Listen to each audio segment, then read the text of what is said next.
And we're live broadcasting from historic Founders Park in Ocean Grove, New Jersey. We are Music Matters with Jason Tramm, and we're delighted that you can join us for our unique podcast community, where we explore the triumphs and challenges of the performing arts world as seen through the eyes of distinguished artists. Thank you so much for helping our community grow. We just hit 1,460 subscribers, and we're delighted that you are here today. Please remember to subscribe to us on YouTube and smash that bell icon for the most up-to-date information on our upcoming guests and topics. We explore classical music, rock music, and everything in between here on Music Matters, and we talk to some really interesting and dynamic artists. So please like and share our videos. It helps us grow. And to check out our 170 past episodes, go to our website at www.jasontram.net. We have a wonderful band today. We have Limberlost from Seattle, Washington. They're an award-winning American rock band. Behind the crushing vocals of Crystal Payette and mesmerizing harmonies of Brittany Lauren, the band consisting of Ricky Dunn on guitar, Ben Beeman on bass, Anthony Chayoki on keys, and Michael Burt on drums. Use captivating hooks and tenacious grooves to grab your heart and invade your soul. A troupe of 6 vastly different origins who bind together as one and rise from the mist to permeate every song and performance with passion, love, and raw energy. We've got 3 members of the band today. Welcome. Hey, thanks for having us. It's great to have you here. I know we had some technical difficulties, but it's worth it. I hear it's warm out west. A little bit. Yeah, it's triple digits. Are getting there very soon, so this is not. And we're just not used to it. And like older homes in the area, we have no air conditioning. We have, old school. So well, there was an advertisement on the radio a couple years ago saying, you needed to get your air conditioning because if you remember last summer, it was 80 degrees for 7 days straight. Oof. So that's kind of what we're used to is, that's extreme if it's 80 degrees here. There's got to be some good music in there, some songs that's going to come out of this, I guess. So tell us, there's got to be something there. So tell us about the name of the band. How did you guys come up with the name, and how did Limberlost start? Sure. So the origin story, I don't know who he's pointing at, but Mike can do the origin story, and I'll do the name. How's that sound? Perfect. Okay, so origin story is this. One day, me and Ricky met through a Craigslist ad, and I'll let you go down that road wherever you want to go. No, actually, I was looking for some. I'd hooked up with some other musicians, and we were looking for a guitar player, and I was able to find Ricky through Craigslist, through the musician hangout thing, and we just kind of hit it off, and that was in late 2010. And we started writing some songs. He was actually a transplant from the South. He's from Georgia, and he was with a Southern worship band or a Christian rock band called Finding Favor. And they are on the Toby Mac label, so fairly good band. Done a lot of pretty cool stuff.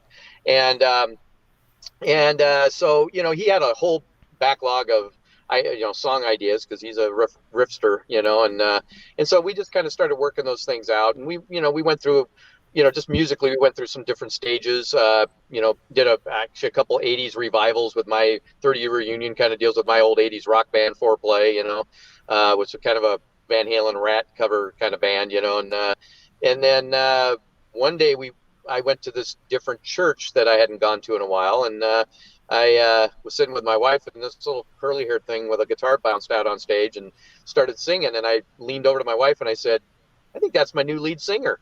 And that was Crystal. And so both Ricky and I ended up on the worship team there for quite a while, and we attended that church for quite a while.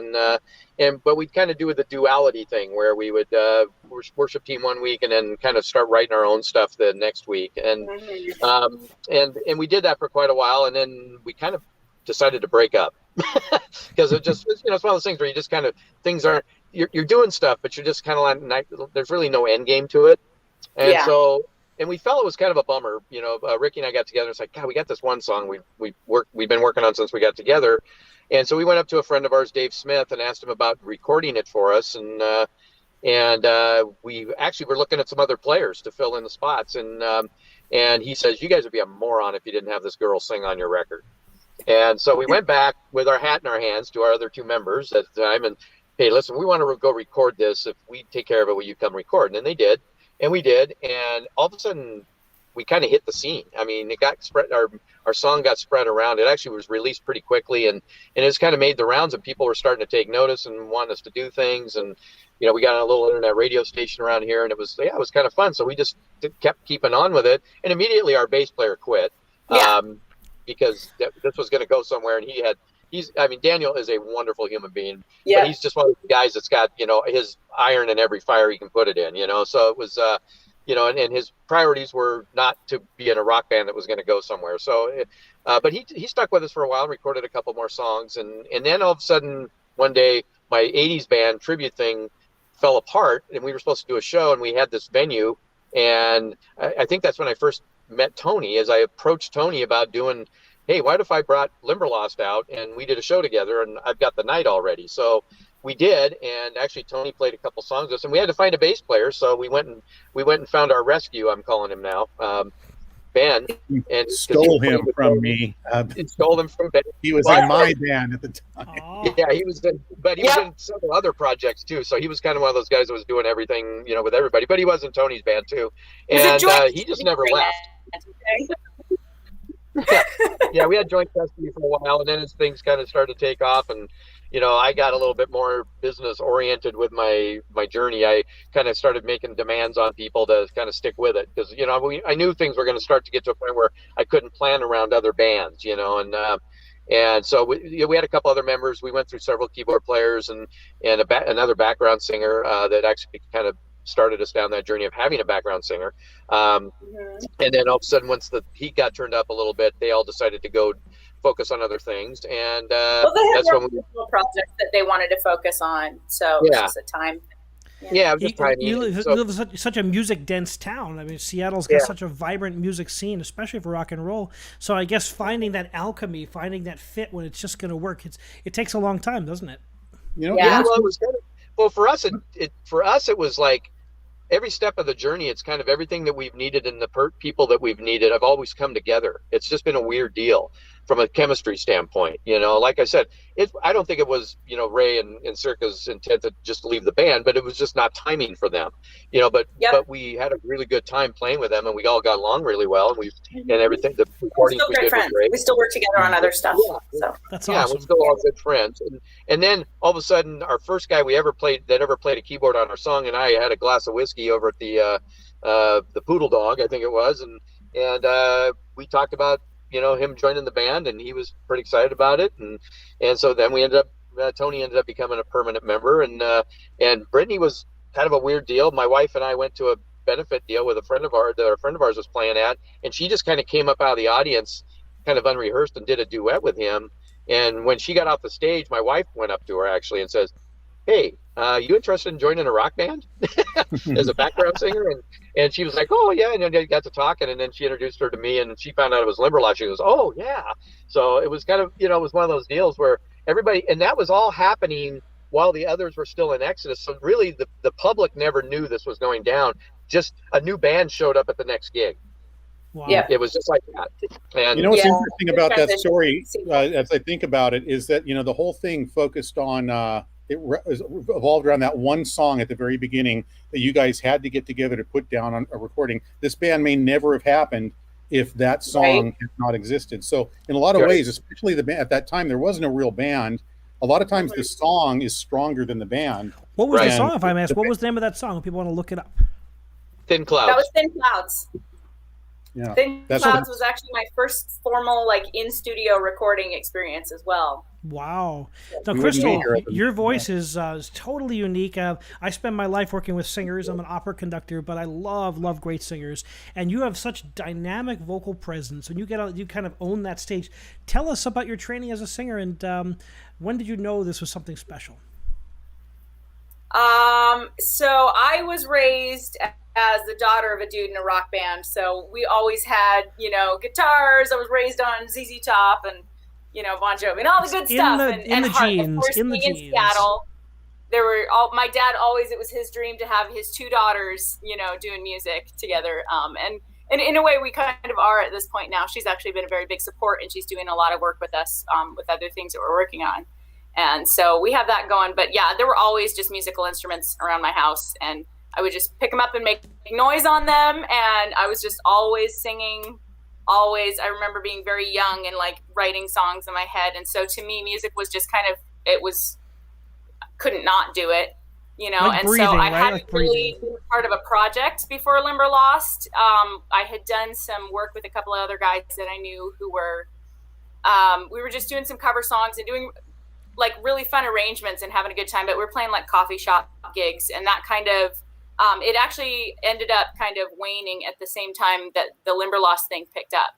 So that was a cool transition for me. I was starting to feel a little bit more brave, you know, already, because I've been singing on stage since I was a teeny weeny girl. But you know, in certain settings, everybody says you're awesome. Everybody says you're great, and you start to wonder, am I, you know, can I actually do anything outside of my comfort zone? So Limberlost was definitely a big jump into doing that, and into taking some of my songs into working with other people in songwriting. That was another big transition for me into Limberlost. And it was very, very interesting, the journey that we took to get from where we started to where we are now, in that, yeah, we had to go through those interpersonal challenges. You spend enough time with people and the honeymoon wears off, and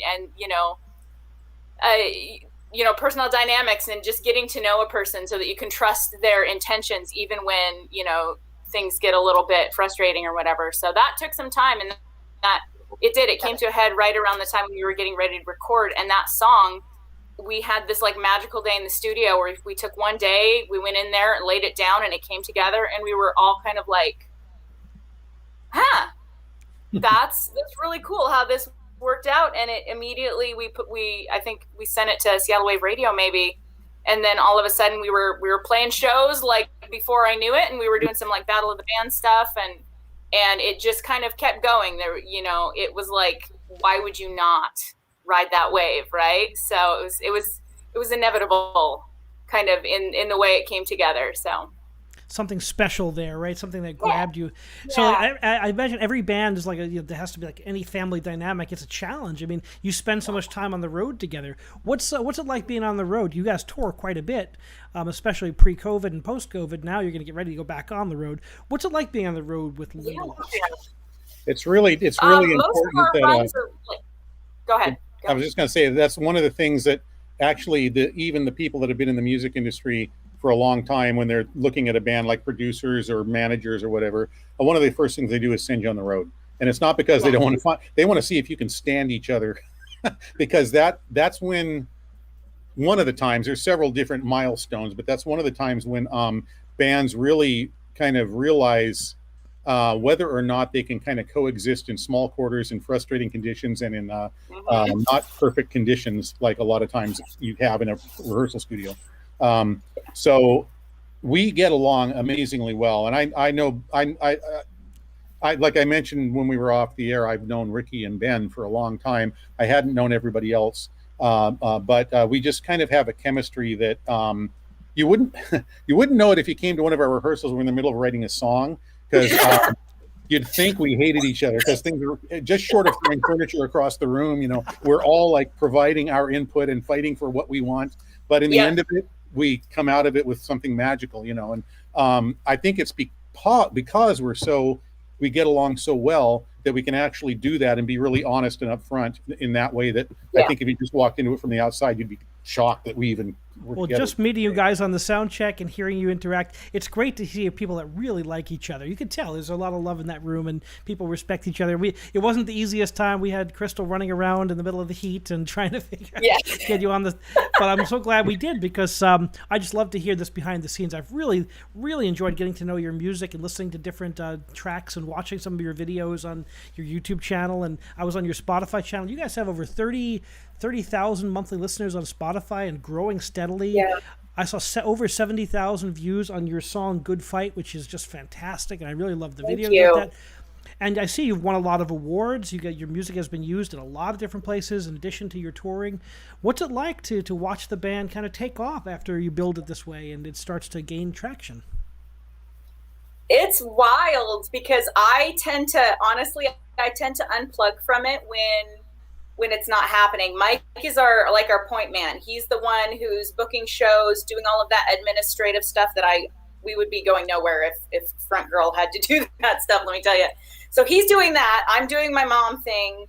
And it's a really amazing kind of the process that we have now, because we have an understanding of I will be there when you need me. Tell me what you need me to do. And then he takes us and is always, knocking on doors and, finding opportunities for us, but in a way that fits our lives still, because realistically, my kids are, in their early teens, and it's an important time for me to be able to be a mom right now, so the fact that I can do that and do what we're doing still. And, my husband and my kids are all very supportive. If I'm going on the road, they are 100% behind me, and they're not resenting my time away or anything like that. So I feel like for me, it's definitely a unique thing. I feel like a lot of women have to either do it before they have kids or they do it after the kids are grown and moved on. So the fact that I've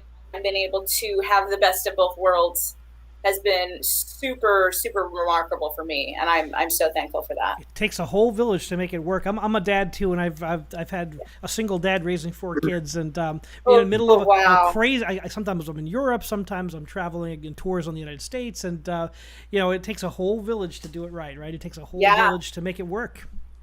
So, Mike, what's it like being the business person, putting it all together?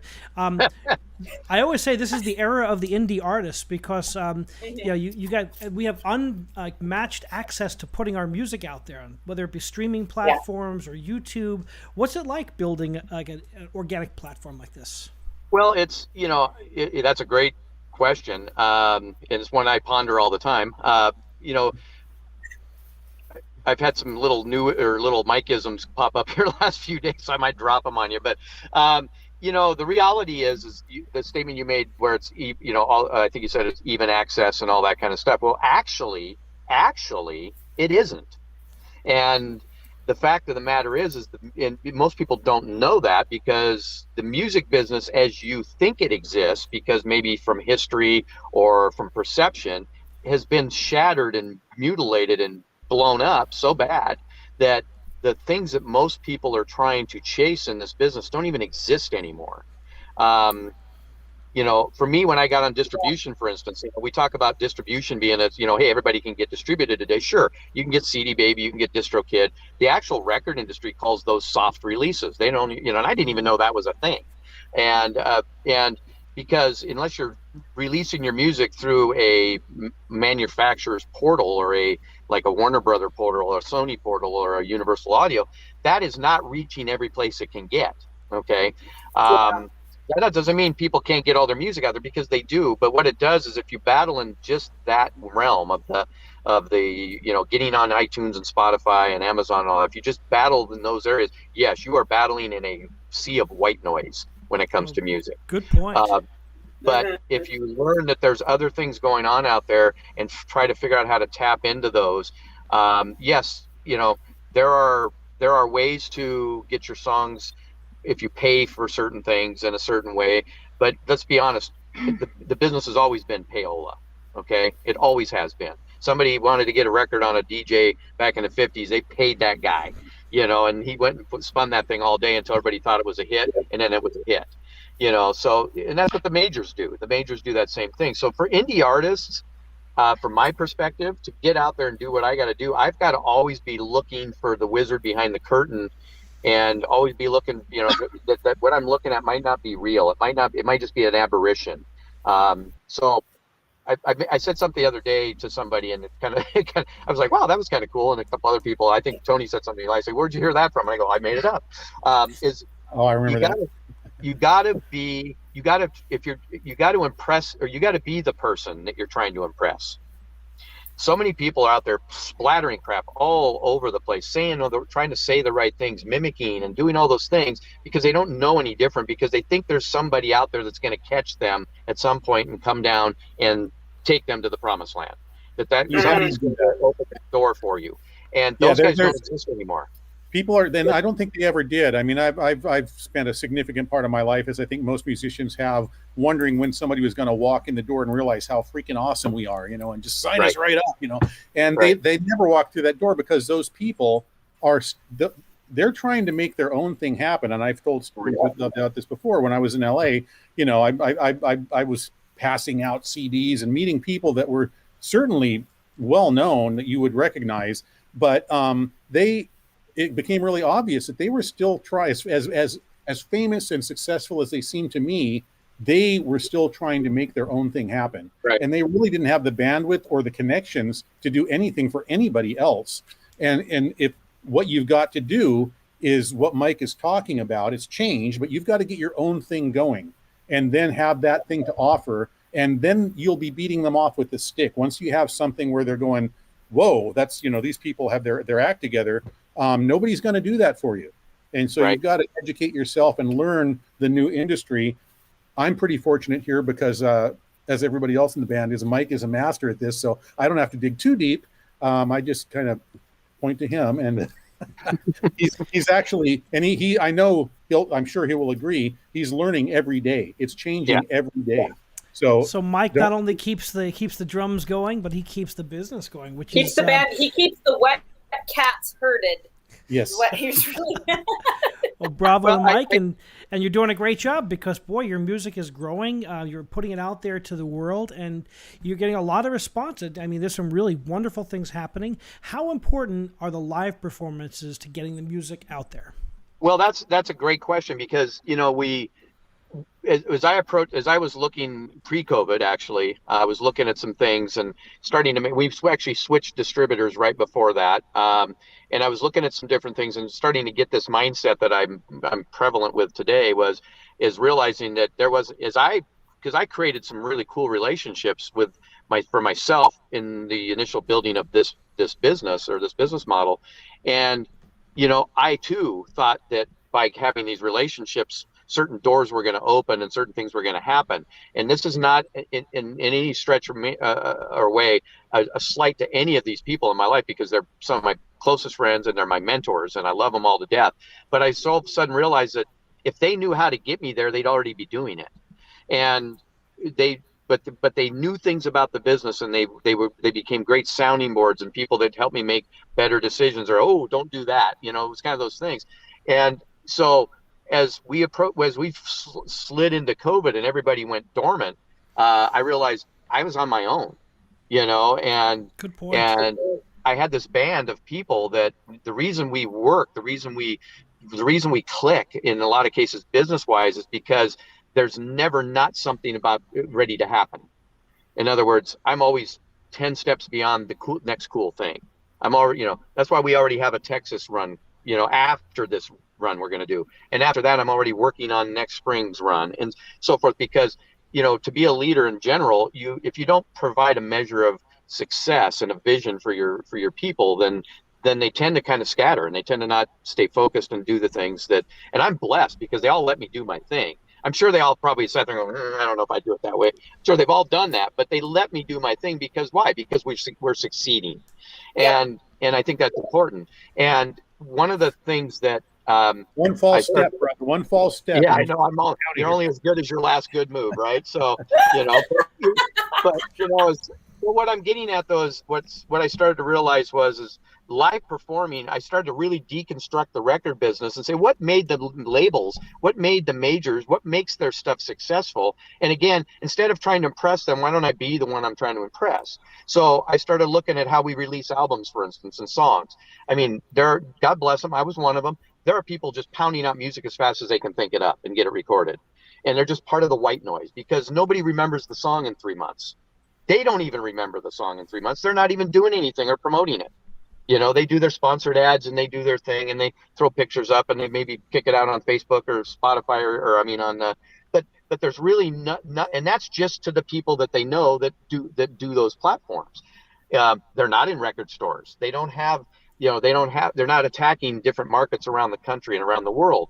So I started to get this mindset of what about life after release? And all of a sudden, all the tumblers started coming in. Well, you got to be live. you got to get out there. You can get on every. I love internet radio. I drove that in this market probably drove the bus on that in this market for a number of years, and I still see a lot of value in it. But if you don't eventually show up, you're not going to have a fan for long. Isn't rock and roll primarily a live art form? There's nothing like it. I'm sick of all those Zoom performances and stream performances. I mean, it's there and it's something when people needed it, but to feel the bass drum, to hear the lead vocalist, to feel the band come together and take a crescendo, there's nothing like it. No, my greatest memories of music happened at a live performance. Alchemy, I say. Yeah, there's something about live performance. I mean, you can never quite get the perfection of sound on that you can get in a studio in the recording, and you got all the trickery you can do, and you can make just glorious sounding stuff. But when you hear somebody that really knows how to perform live, there's the emotion and the energy and drawing people in on something that they know they're hearing for the first and last time. It will never, this is an event that's happening right now. And tomorrow night they may do the song again, but it won't be like this. There's just something about a live show, especially, well, it's not just rock. I mean, classical music. I'm the same. Yeah. If you want to hear a recording, it's like there are a million recordings. You hear the best of the best anywhere, but there's nothing like watching a live group come together and an orchestra, and watching the conductor mold the sound, and watching a band take the stage and move the audience. And that's why I love to go to rock shows, because it's all about energy transfer. And it's the same in classical music, the same in any art, really. Big time. Yeah, I'll tell you, the last time I went and saw an actual orchestra, a full orchestra, I've been listening to canned, sampled strings for a decade or two, and this sample sounds good. That one's glorious. That one's great. Then I went to a show where they had the real actual orchestra there, and the sound was unbelievable. The overtones, the overtones. The room. There's nothing you can't. You can taste the rosin. Oh yeah, it's just, there's nothing like being there, and you'll never capture that in a sample, certainly. So we've heard this. We've heard the sound. We've heard the phrase "rock and roll is dead," and they've been saying that since the 50s, probably. What does that mean, and why is that wrong?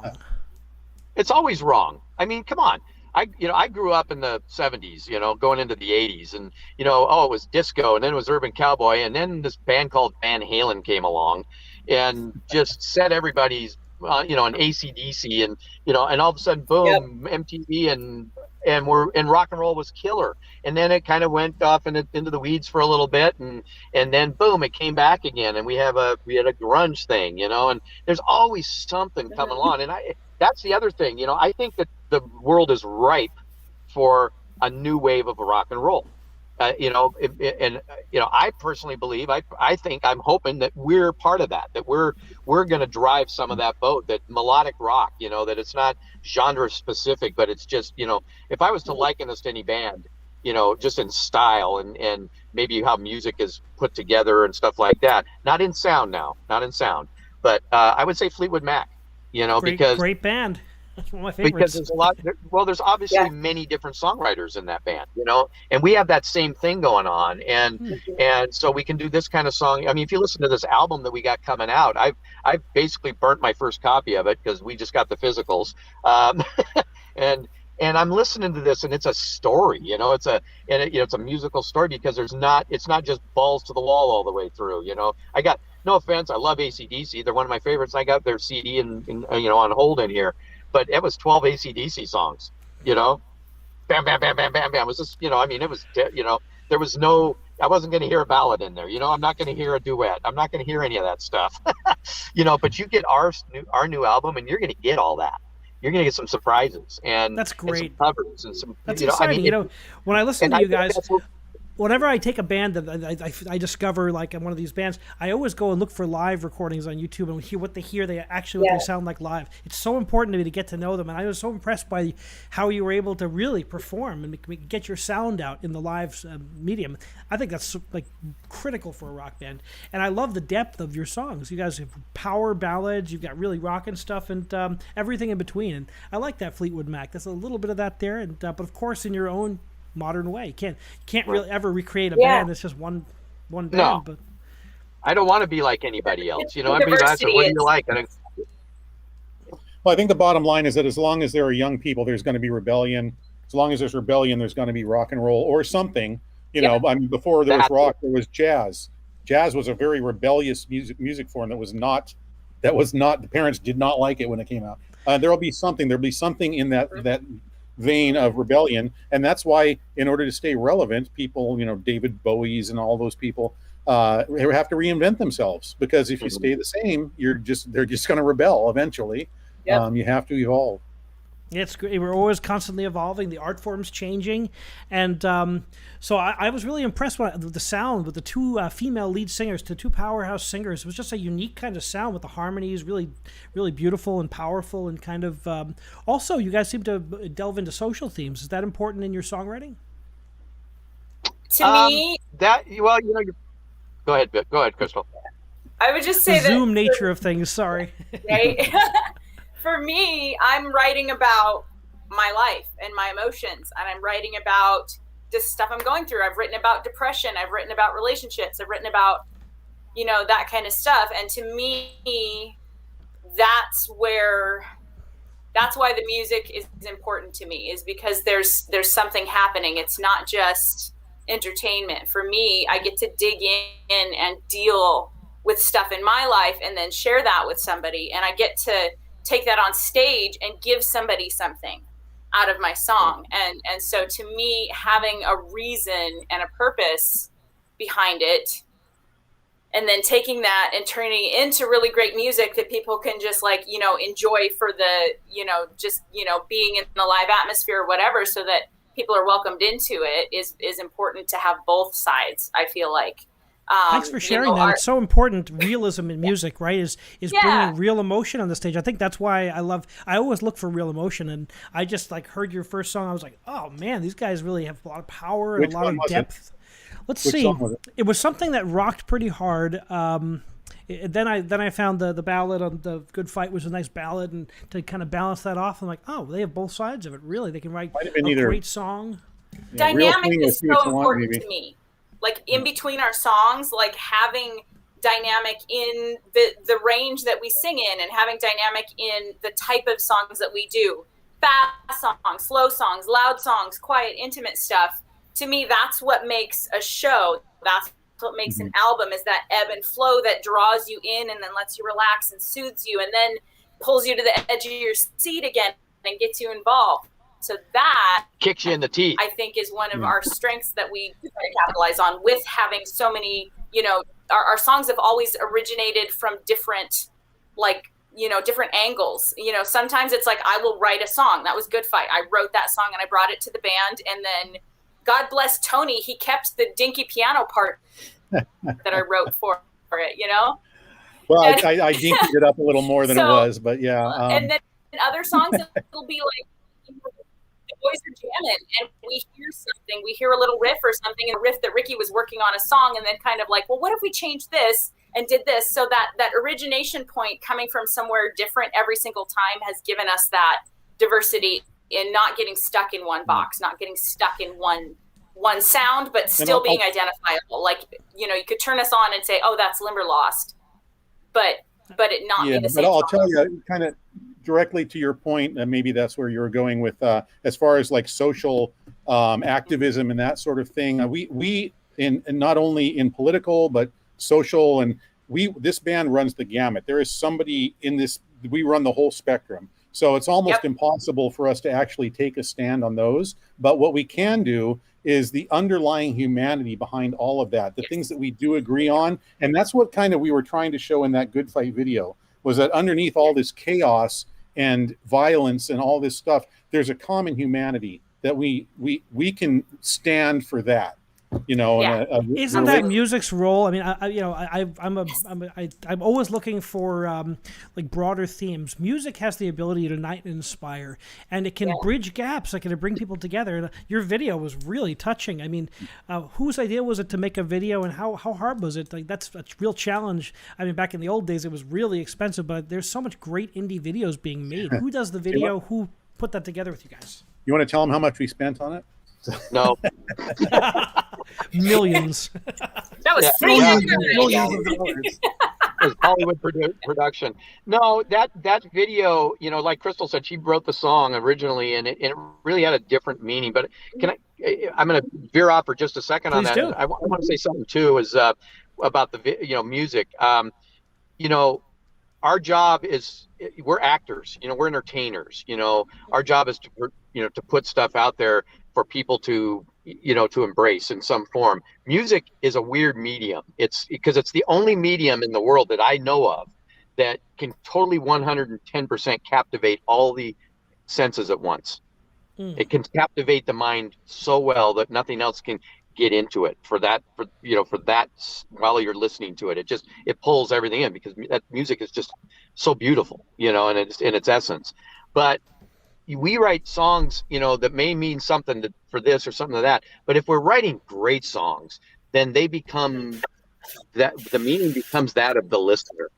And I'm very big on I'm very big on getting that wall built right up to that point, where it's like, yeah, I had a really good idea and I had a really passionate thing going on about what I wrote this song about. And if you want to ask me about that person to person, I'd love to tell you about it, but I don't want to taint that song by telling you that's what you should think about it.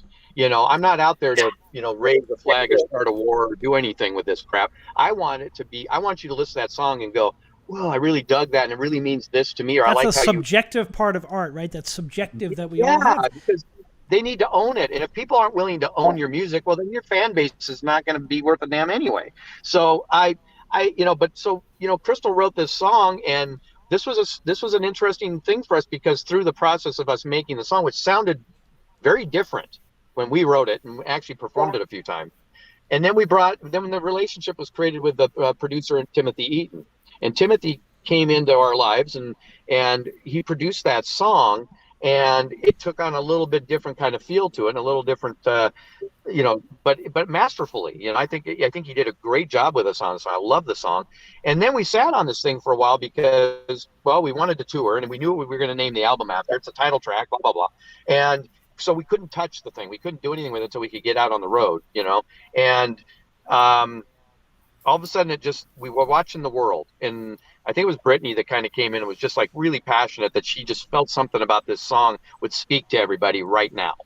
And it went from being about relationship driven stuff more to about, as Tony said, more of a humanity relationship driven thing. Yeah. And so we posed an interesting question with it, is what point of view do we take with that? And so what we attempted to do, which was nerve-wracking, was to show a neutral point of view and put everything in there. So everybody and say, listen, we're not taking this side or that side. As Tony said, some of us agree with this, some of us agree with that, blah, blah, blah. And the underlying theme was that humanity's got something worth fighting for. And that's where the little girl comes in, because she's the future. She's the innocence. She's watching it all happen. And she can still see the good in there. And let's fight for that. So that was how it happened. And you know what? We spent $97 making that video. And it's really powerful, and has 74,000 views. Congratulations. Thank you. It speaks to the fact also that this band is not just the six of us. There are so many people who have become a part of the team that makes this all happen, who are putting their creative input and their time into it. And Dave Jimenez is a guy who's been with us for a few years now, who has stepped in to do a lot of our video production and has become such an awesome friend and an awesome support. And I love having people like that around who help us make sure that, we are getting that message across, that we are getting beyond ourselves in the process. And yeah, there's so many people that we wouldn't be where we are now without. That's for sure. Yeah. I just put the link to the video Good Fight, which is in the chat. So check it out after you're done watching it, or check out all this band's music on their YouTube channel, their Spotify, any place for streaming music. We'll talk about that later. But, it's amazing when a song takes hold. When you were putting this down, did you know this is going to be something special in the studio? I think so. Yeah, it was. Yeah. It was our. Well, let me think. I think it was. It was kind of an interesting thing. Mike hasn't gone into too much detail about the relationship with Timothy Eaton, but it really was our introduction to him. And he heard a very raw. He basically coerced Mike into sending him a basic scratch version of it, which It's like he drums and reluctantly bass did. and scratch vocals. And, Yeah. And so and a normally lot we of it at first wouldn't was be sharing that kind of stuff. That's just for us to pass around and kind of work on and listen to. And I was like, you sent that?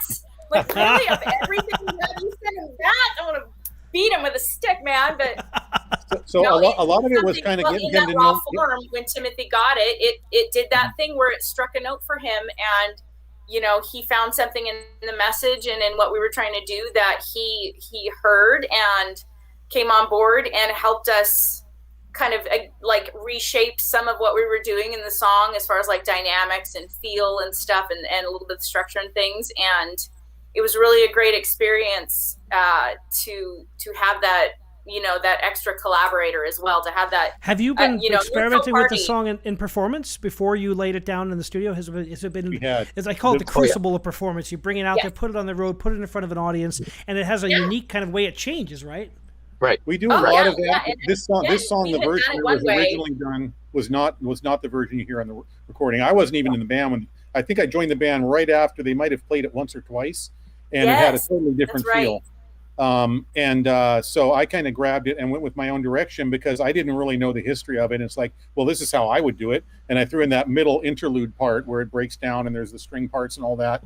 And people seemed to like that. But then Timothy came along and it was still evolving all the way through till the very. I'll tell you what's magical about that not too many people realize is we went in the studio there, and first of all, Crystal did the vocal in one take.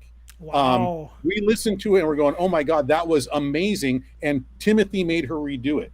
And he wanted her to tweak her little voice her voice a little bit. Well, it was like a mindset thing. We went and we took a walk and we kind of talked some things over and then he just went and had me do it again. So we had two takes then, where one was, I was a little bit more, like dialed in and intimate on the second take. That was something that in the delivery that Timothy, just being who he is and the experience that he has, knows how to come in and take what you do and make it better. And that was really, really fun, cool experience. And then, some of the stuff he said to me was just hysterical. Let me make one point before you go on there. Brittany came in. Brittany came in a little while later, she came in to do her background vocals, and we had totally changed the song, and none of her background vocals worked, and she was really frustrated, like, why am I here, kind of thing. And she went out in her car and sat in her car for 2 hours making up vocals, and you listen to the background vocals in that song, and they're amazing. And she did that sitting in her car, trying to think of something to go in there and sing. She made it all up in her car, and then went in there and they just laid it down. And it's some of the most amazing background vocals I think I've ever heard. It was just amazing. So tell us about the songwriting process. Do different people bring different material and then they kind of work it out together? What's a normal? Well, there's no normal song, right? But like, what's your process? It's we are all kind of like generally have ideas. Like there's 6 of us. There's always ideas happening. And sometimes we bring an idea in and it doesn't stick. Like we just don't get excited about it. Sometimes we get excited about it like years after the idea comes up. Like one of our songs, Long Shadows, that was a guitar jam that they were just using for warm-ups for probably a year and a half or 2 years before I sat down and was like, this needs lyrics. And so it just is this kind of thing that's always moving and always turning and always changing. And sometimes, we bring in a song and we're like, ooh, this is the thing that gets us all on board and we're going to work on this one thing. And so it's very unpredictable process. I feel like it's something, there's the art and the craft, right? So there's the craft of songwriting being like, practicing, putting time into being able to finish a verse. Like I always get stuck on one line and get way too, overthinking it. And so the craft of being able to reason that out and find a piece that fits. And then there's the art side, that's the inspiration. And for me, those two have to like find the moment. And sometimes I'm like, this is going to be a great song, not right now. Or like, I wasn't really excited about this one thing at first, but the more we work on it and the more we put the craft into it and kind of like work it out and decide, what is going to, translate best for this song. And yeah, it's been different every time. And I think there's an element of magic inspiration to it that you can't always manufacture. So we just make sure that we are always, have our ears open to what each other's doing, and have our hearts open to different ideas and stuff. I love that. So let's take a look at the COVID period. COVID hits, almost all music is stopped. I was gearing up for my debut in Vienna and a debut in Prague with state orchestras, and I had the Dream Team summer, and it all comes to a grounding halt. But we've all felt that. No matter the genre, no matter the artist, we've all had things canceled and all of our plans changed. So I'm going to go back to Mike, who's Mike. How did you deal with all that? You had all the tours set up. You've got bands you're opening for. You're doing, we're recording our album. Oh. I got pissed off. I just adopted a philosophy pretty early on, and I tried to share it with the band as best I could, just because we were all dealing with some uncertainty. All of us approached, our families approached, our significant others approached. Everybody approached this whole way of going into COVID and having to deal with all this different information that was coming at us, because we'd never walked into something like this before, and obviously most of our government had never dealt with something like this before, so things were constantly moving around. And unfortunately, us poor musicians and entertainers were the guys that they seemed to pick on the most when it came so it was just like, you're so unnecessary, when I think we are the most necessary. But I tell everyone, think about the unnecessary. Where would we be in the COVID pandemic without our entertainers, without our, Netflix or Spotify or television? Where would we be? Yep. Right, exactly. So my take on it was, I'm not a joiner. So I knew right away that whatever you see, a friend of mine taught me this just in business a long time ago. He says, if you want to be successful in life, Mike, always observe the masses and then do the opposite. So I'm just that guy. So I'm watching everybody's running to the live stream. Everybody's doing the concerts. Everybody's putting up, everybody's getting into that, man. The cell phone business blew up because everybody had to have all the gear and all that stuff. And I'm looking at that going, well, there's the masses. Okay. Yeah. And I just said, we're not going to participate in that. At least we're not going to try. We're not going to make that our thing. We're going to finish our album. We found an interesting way to do that. We're going to, that's a good story. But I said, I still, I never canceled a show. I let them cancel. Wow. Okay. So, we didn't, and I have to be real careful how I say this, but I was against the virtue signaling that I thought was going on when somebody was saying, we're canceling our shows because we care about you. I maybe, but I thought I saw a lot of it, and it was just kind of like, no, I don't want to be that guy either. So I just wanted to keep our brand in its own lane. And so we just kind of let people cancel us. And you know what? Some of them didn't. And we had the opportunity to go to Salt Lake, and we had the opportunity to go to Denver, and we took those opportunities because it was about momentum. And the philosophy that I spoke about earlier is that eventually we're going to get our hands around this, and eventually people are going to figure it out, and we're going to come to our senses, and things are going to start to open up. And when those things open up, you're going to have two things that are going to happen. As that wave rushes through, you're going to have people scrambling to paddle for it. And then you're going to see dead bodies. And then you're going to see, and I go, and where we're going to be riding that sumbitch through the door. Wow. And I said, that was where I wanted to be. So that's what we focused on. So that's where we are right now. We aren't getting geared up. We've been geared up. We had our freaking tour booked, regardless whether it was open or not. Our album's set to come out on August 6th. We've got things in place. We're doing a lot of stuff, doing these interviews, we're not getting ready. While everybody's scrambling for relevancy right now, I knew that was going to happen. I knew it was going to be a mad rush for, hey, I'm back. Look at us. We're doing these things. Mm-hmm. We're not participating in that, and that's a great feeling, because it's just like I don't have to get caught up in the anxiety of it. We've got our focus, and we know. Bravo for keeping your artistic guns, keeping your trajectory straight forward. We have a question from Emily from Seattle. She says, "Where can I see you guys? What's coming up soon?" July 3rd. Emily. Love it. Hi, Emily. Come down. Hi. We're going to be at the Western or Washington State. I've called it three different things in my life. Washington State Fairgrounds on July 3rd. There's 6 bands. We are headlining the show, and we go on at 8:30. It's $20 to get in. It's free to get into the fairgrounds. And then 21 and over. if that doesn't, what's that? Oh, 21 and over, just making sure. Yeah, 21. Yeah. You gotta be able to drink a beer. And then if that doesn't work for you, on the 27th of July, we're doing a free concert up in Puyallup on South Hill at one of the strip mall things. They shut down the street and put a big stage up, and they have a band every Tuesday night. Yeah. What did I say? The fairground is that's a pretty historic venue, right? Some pretty major acts have played there. Give us a few. Oh yeah.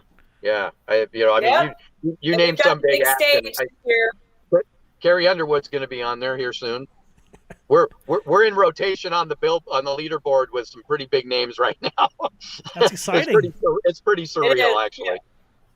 Well, you build your audience, you work hard, you maintain your discipline, and the rock and roll. Everyone thinks of the rock and roll life as being this crazy wild one, but it's really a disciplined life. I've had a lot of bands on this show, and I love to look at the discipline, and we can all learn from each other because the discipline required to be a classical or an opera singer or be a rock band that produces, it requires nothing but discipline, hard work, and talent. Right? It's all those things merged together in equal measure. Mm-hmm. Absolutely.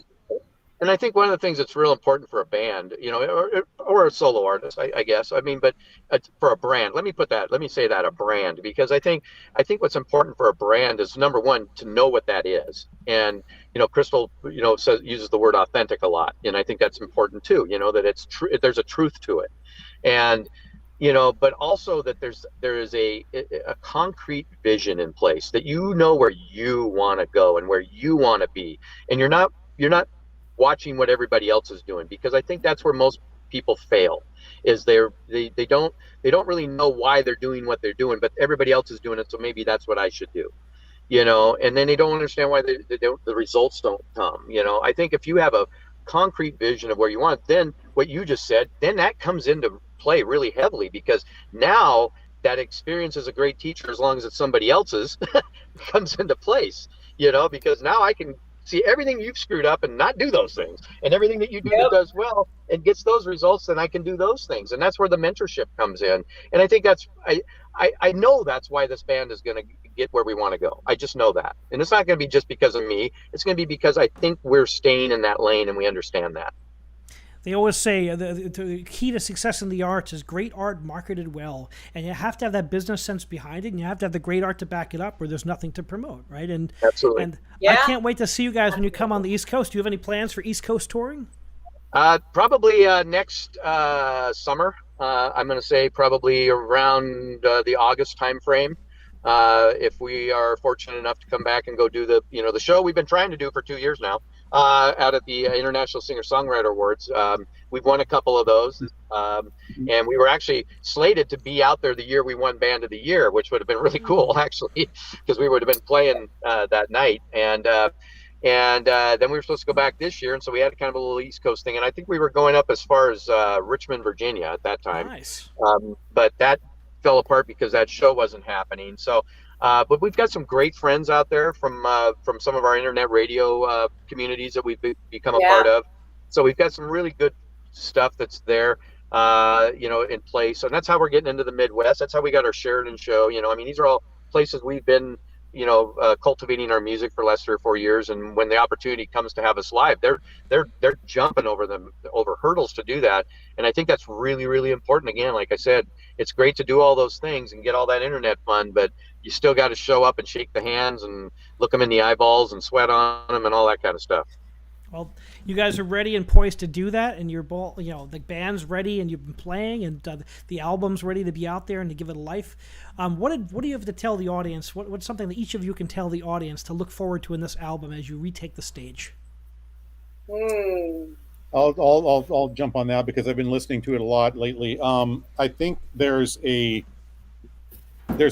commonality and a theme, I think, throughout the music, but there's a lot of variety too. I think people will be surprised by some of the song selections. It's kind of like you hear the Beatles, you can always tell it's the Beatles, even though they're doing covers in their early days and all that stuff. But they always have that sound, and not that we're comparing us to them, but there is a certain commonality there that I think just because we never take anything and just cover it. You know, we take it and we rip it apart and we shove all of our personalities into it and tweak it. Yep. And it becomes this monster. Reconstructed. I love that word. It's a Franken hit. You know, we've got our own. So yeah, we take those songs. There are a couple of songs that are covers on there that you'll recognize, but they're done in a way that is uniquely Limberlost. And I think there's even some on there that we didn't write that you probably haven't heard, that we definitely made Limberlost to the dismay of the people that wrote the song. But that's a whole story in itself. Yeah. That's another one. A lot of variety. There's up, there's down, there's ballads, there's you know, it's almost kind of a variety act in a way, but there's definitely a thing that is Limberlost that goes through the whole thing. Thanks, Anthony. Appreciate it. How about you, Mike? What do you think? What advice do you have? What do you have to tell people about this album? Again, I'll dovetail to that to a degree. It's, you know, there's, for us, you know, when we did volume 1, you know, volume 1 was a collection. You know, it was we need to put a CD out. You know, we need merch. You know, 7 songs.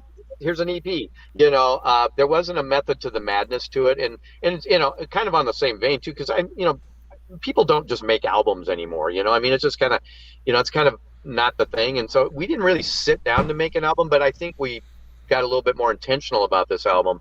Yeah, I think what you're going to find is that, number one, yeah, it's going to be Limberlost all the way through. But there's 3 unreleased songs on this album, you know, because we sat on it so long. 5 of the songs are already out there running around. But in fact, that's kind of interesting, because when this album releases, Jason, when it releases on August 6th, it will have over 1 million streams on Spotify already. Wow, that's amazing. It's 940 right now. And that's kind of, I don't know if we get a cookie or something for that, but you know, there's but you know, the point of it is that there's like Tony said, there's songs that we put our heart and soul into. You know, it's an evolution of this current lineup too, because one of the songs on there was written and just released right after the last album, right before our 2 new members came on board. Yeah. But they were there for the video release party, and that was See What You Want. And then everything since then has been all this group. And so there's songs that, you know, Brittany wrote. Okay, she was the third dynamic. Most of the songs up till then was either something I wrote or Crystal wrote. And so now we've had a third lyricist enter the thing. You know, Tony is one of the most masterful keyboard players. I'm letting your, you know, head grow there. I hope the hat's got a stretchy in it. But you know, and the flavor he brings to the thing, just in the little nuance, the left-handed stuff that he does, and most people don't notice, but we do. You know, it's like, you know, that kind of stuff. But you know, there's songs that we did 2 cover songs on this album that we actually have licensed to release. And we did a song that was a collaboration, basically a past, you know, a late writer and another writer that actually wrote some very famous songs for very famous people. A family member gave us that opportunity, and we did our thing to that. So yeah, it's, you know, and then Timothy Eaton's got his fingerprints on a couple of those songs, and I would argue maybe a couple more, just because since we worked with him, we kind of approach our studio work a little different and better. So yeah, it's an evolution, but I think if you listen to the album, I think you're going to want to listen to it again right away. Okay. There's going to be something about that you're going to go back and go, I got to go back and rehear that, you know. And we've actually even got a live sound song on there. It's a song we haven't released yet, that was a dummy. I mean, it was something we went in. We were recording Setting Sun, I believe, right? Mm-hmm. Yeah. And we had everything set up for the basics, for the basic track of Setting Sun. And before we got done, we said, hey, no click, just run a session for us. We want to put this down so we have something to work off of. This is the next song. And we ran that song, scratch vocals, you know, and basically we were done with it. Our engineer looked at it for a couple of days, called me up and says, dude, you need to come over here. And I came over and he goes, I'd put this out. That's amazing. And that's what you're getting. It's got we had to go back and overdub the vocals. Sometimes you want to have a gritty live. Yes. Kind of, that's really appealing in rock. I love that. You never know that was how that was put together also. And that's one of the other things that I didn't touch on, but that when I try to detach myself even when I'm listening to a band that I'm in. But if you listen to that track and you, especially if you realize this was actually played live, and we just weren't planning on doing it. We just wanted to have something to hear what we sounded like while we played it so we could make it better. You just think, these guys rock. This is a really good band. There's just no doubt about it. And I think that kind of goes through in a lot of the songs, but on that one in particular, just because it was, this is us raw, and it sounds it's as solid as everything else in the album. Thank you, guys. So we have to have the diva speak last. So Crystal, tell us what your thoughts are on this album. I'm one of those people that I don't listen very often to what we've recorded. To me, that's a moment in time, and I move on, and the song lives on live for me. So I tend to take a lot of time in between, and then I'll sit back and listen to it and be like, oh, I forgot about that, and have that nostalgia moment. So I'm just getting into that now because we just got our copies of that. So I'm really proud of just kind of, again, the maturity from the first album to the second one that we've got there's one of them. And you can definitely see in the songwriting and the arrangements, just kind of we're pushing ourselves to another level, and we're all getting better at taking a look at, is my part the most important right now? No, it's not. I need to back up out of the way and listening holistically rather than, oh, you can't hear that cool note I played or whatever. I did. For me, it's, I didn't hit that riff exactly the way I wanted to, but the rest of the track has the emotion that we want, stuff like that. So I feel like in this album, we've gotten better at that, about letting go of holding too tightly and being willing to trust each other when we say, no, that's it. No, that's what we're keeping. That's what we're doing. So for me, it's just very exciting to see that change. And at this point, I'm just really excited to see what we do going forward, kind of after this launches, to see where that kind of drives us. So I do too. I'm excited too. And as an outsider and someone who just discovered your music, I'm really excited for everyone to hear you guys. And while it may be hot right now, it's going to be a hot summer for Limberlost. Yes. Thanks, Jason. Well, thank you so much, guys, and continued success. I can't wait to see you live when you come out here on the East Coast, or I find a time to go see you, because there's nothing more exciting than watching a great band take the stage and rock the audience. And you guys are special, and I'll be looking for that release. Well, all right. So thank you. Thank you. We want to make sure everybody knows where to find us too. So Thanks, we want Mike. you to, we want to make tell sure. us where we should go. Where should people go on social media? Where can we find out the most cutting edge news on Limberlost? Well, we have our own website. It's limberlostmusic.com, and it's got several things on there that you can actually go back and dig into the archives. We've got a whole page on there of every one of these kind of things we've ever done. So we'll be linking you into that eventually, and it's because we want people to just kind of go see for us too, to go back and say, oh, I remember we said those dumb things, Yeah. But we've had a couple doozies out there too. But anyway. So there's our webpage, Limberlost Music on Spotify, Limberlost Music on YouTube. We are also Limberlost on Facebook. So just, it's we're Limberlost Music on Facebook too. Yeah. And then Limberlost_band on Twitter. Twitter is the one renegade that I couldn't get Limberlost Music. So Instagram, same thing, Limberlost Music. And subscribe to our YouTube. We love that when people join on board. Same thing with Spotify. You alluded to some of our listenerships and stuff like that. We've had some fun. That's where I go back to that whole thing with distribution and stuff, because when you can get into some of those nooks and crannies out there that exist that you might not know about, it's amazing how certain things start to pop, and when you get the material out there and it's good. So. Well, you guys are fantastic, and check out their music. Check out them on every platform. Make sure you subscribe and watch them. And more importantly, go see a live show if you can. Tour schedules on our website. So if you live in any of the cities we're visiting here in the next couple months, come on out and tell us where you heard us, man. And can you get shirts and merch on your website? Oh yeah. Yeah. This person right here has all the merch, all the things.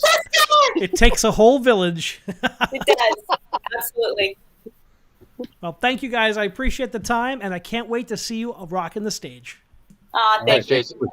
Been blast. Thank you for joining us on Music Matters with Jason Tramm. Please remember to subscribe to us and smash that bell icon for the most up-to-date information on upcoming guests and topics. We feature bands like the wonderful one you just heard, and also tomorrow is a Back to the Classical. We're going to have an episode on location in the Great Auditorium, the 6,500-seat theater built in 1894 in Ocean Grove, New Jersey. And we're going to talk about the 67th annual Ocean Grove Choir Festival, where hundreds, sometimes 1,000 singers will come together and sing in a choir for an audience of thousands here. It's been going on for 67 years. We're going to talk about the history of that and some of the great artists who have appeared on that event. That'll be tomorrow at 6 o'clock Eastern Standard Time. Check that out. Thank you so much, and remember, keep music alive.